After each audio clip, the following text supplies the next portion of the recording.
দুজনেই সামনের কবি, তাই শতকোটি প্রণাম জানাই তাদের উদ্দেশ্যে। সারা জীবন তারা যেন এমনি করেই আসেন, সমস্ত বৈশাখ জ্যৈষ্ঠ মাস আষাঢ় মাস জুড়ে তাদের আনাগোনা পৃথিবীর এ প্রান্ত থেকে ও প্রান্ত পর্যন্ত, তাদের নিয়ে আমাদের পথ চলা।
সকালবেলায় এত হুঙ্কার ধরি কেন?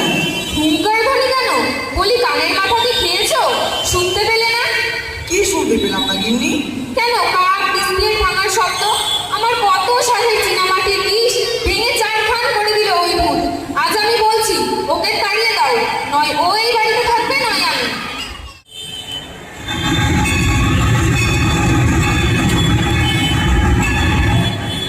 এই এটা কোথায় এসেছে?